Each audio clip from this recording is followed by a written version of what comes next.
வாக்காளர் பட்டியல் சிறப்பு தீவிர திருத்தத்தை அவசர கதியில் மேற்கொள்வது பாஜகவுக்கு சாதகமாக தேர்தல் ஆணையத்தால் நடத்தப்படும் சதி என முதலமைச்சர் மு.க.ஸ்டாலின் குற்றம் சாட்டினார்.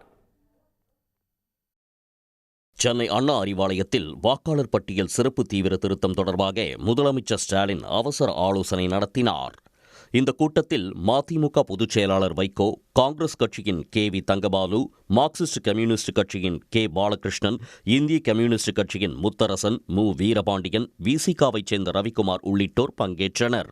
ஆலோசனைக் கூட்டத்தில் வாக்காளர் பட்டியல் சிறப்பு தீவிர திருத்தப் பணிகள் விவகாரத்தில் எடுக்கப்பட வேண்டிய சட்ட ரீதியான நடவடிக்கைகள் பற்றி ஆலோசிக்கப்பட்டது. அத்துடன் இந்த விவகாரம் குறித்து ஆலோசிப்பதற்காக அனைத்துக் கட்சி கூட்டம் முதலமைச்சர் தலைமையில் நடத்தப்படவும் முடிவு எடுக்கப்பட்டது. அதன்படி வரும் 2ஆம் தேதி முதலமைச்சர் மு.க.ஸ்டாலின் தலைமையில் அனைத்துக் கட்சி கூட்டம் நடைபெறும் என அறிவிக்கப்பட்டுள்ளது.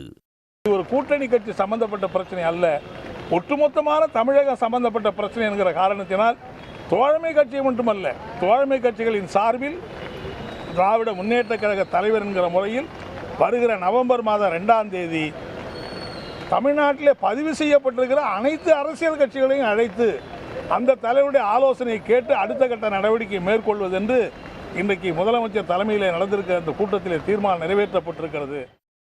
இதற்கிடையே மக்களின் வாக்குரிமைதான் ஜனநாயகத்தின் அடிப்படை என்றும் அதனை பறிக்க துணியும் ஜனநாயக படுகொலையை எதிர்த்து தமிழ்நாடு போராடும், தமிழ்நாடு வெல்லும் என்றும் முதலமைச்சர் ஸ்டாலின் தெரிவித்துள்ளார். அவர் வெளியிட்டுள்ள எக்ஸ் தள பதிவில் வாக்குரிமை பறிப்பை தடுப்போம், வாக்கு திருட்டை முறியடிப்போம் எனவும் சூளுரைத்துள்ளார். உடனுக்குடன் செய்திகளை தெரிந்து கொள்ள சன் நியூஸ் பெல் ஐகானை கிளிக் பண்ணுங்க.